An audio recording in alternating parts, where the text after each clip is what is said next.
Using Edmodo for Communication, Collaboration, and Professional Development by Christine Scott. During this presentation, I will briefly cover all of the topics listed on this table of contents.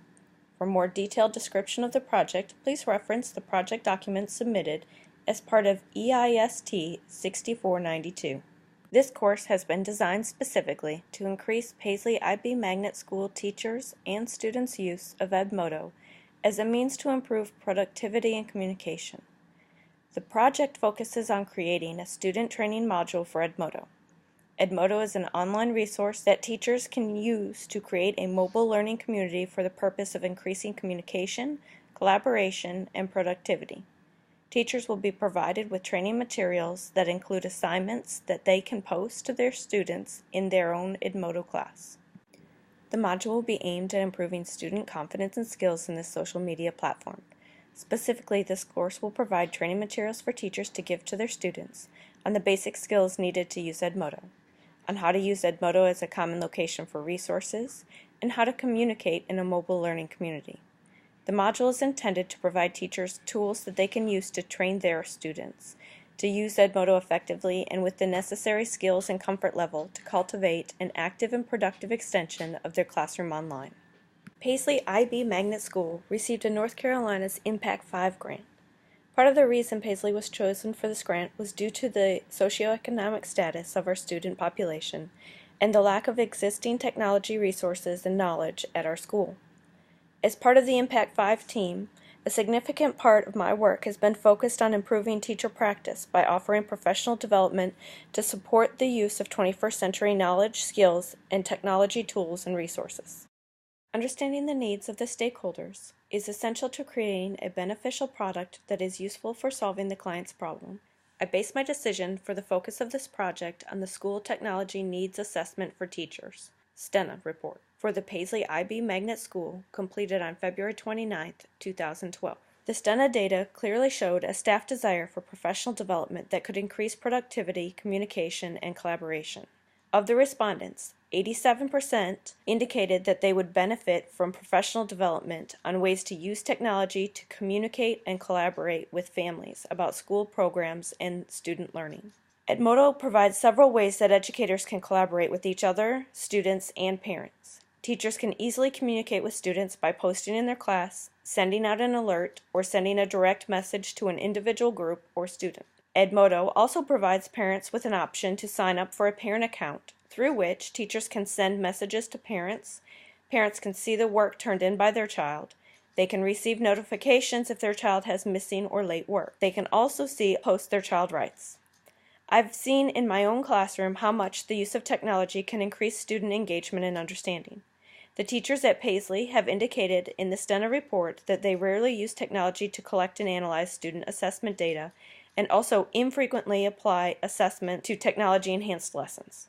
In addition to meeting the professional development, communication, and productivity needs expressed in the STENA report, Edmodo has a grade book where teachers can collect assessment data for analysis. The purpose of this module is to establish a baseline set of skills for all students in our school and to limit some of the extra work required of teachers by creating these materials for them. This will allow them the additional time to create curriculum-specific assignments and connections in Edmodo. Will also allow them to make the transition to a mobile learning community easier for teachers and students year after year. Students cannot be effective members of an Edmodo class without understanding how to reply to a post a message to the class, send a direct message to their teacher, turn in their assignments, and view their grades. Based off of recommendations from colleagues and my subject matter expert, additional basic training activities also included sessions on how to view badges and creating an avatar. One of the most useful features of Edmodo is the ability of group members to share resources.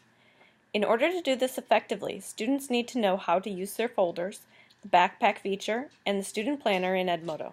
Our district is in the process of forming mobile learning communities as a significant component of instructional practice. This process includes connecting and communicating with all members of the classroom community. With this in mind, I have included selecting appropriate communication methods as one of my objectives for this module. This objective will be covered in 2 of the training assignments: creating parent accounts, and Edmodo terms of use. My intended audience for this project is the 6th grade students at Paisley IB Magnet School in Winston-Salem, North Carolina. The students range in age from 10 to 13. They come with a mixture of technological savvy and experiences with social media, from the regular user to some who don't use social networking sites at all. They must be familiar with the internet and with the concept of social media to be successful Edmodo users. Their teachers have been introduced to Edmodo in previous district-wide trainings. A common misconception that I have observed is that the teacher assumes that all of the students know how to navigate this technology.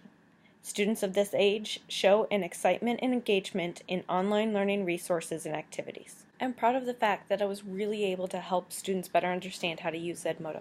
Learner comments were really positive. When they were asked if I was going to get rid of some of the topics from this training, which should I get rid of and why should they be removed, participants agreed that all the parts of the training were necessary. Several students who did not sign up for the initial training have since asked to be a part of the training, and their teachers have asked me to present the training again. I've agreed to present the training again in December. This will give me some time to implement the changes needed before other teachers present the materials to their classes. After providing this training, I've identified a few areas to make changes to improve the training module. I will provide the training online, allowing students to complete the training from home on Edmodo instead of in class. There are 2 reasons for this. First, one of the main uses of Edmodo is to access class from home, so it would be a more authentic use of Edmodo to provide the training this way. The second reason is that the training assignments can be given 1 or 2 at a time and spread over a longer time period. The main complaint and suggestion for change from the participants was that the training moved too fast. By providing only a few assignments a day, participants could work at their own pace. My third objective, selecting appropriate methods for communication, is the one that students have demonstrated the most trouble mastering. To help teachers identify which students need additional help and provide participants with an additional practice in this area, I've created a quiz midway through the training that will test students' ability to select what method of communication is most appropriate for each situation. Students are allowed to retake the quiz for additional practice as needed. Due to the number of students who return their permission slips to use Edmodo, I provided all the training to all the students. This will change as new classes begin. Starting 2nd semester, trainings will be provided online by the instructor of the course for all new classes. This will continue with the beginning of the new school year as well. Providing the materials to the other teachers was my intended goal, but when circumstances required that I change my project, there was limited time to get permission slips back from students before the training had to be conducted. The last thing that I'm considering changing about the project is to have the instructors complete the training assignments before I give them the training materials. This will give them insight into what their students will need to do during the training and avoid any confusion with instructors using materials with students before reviewing them.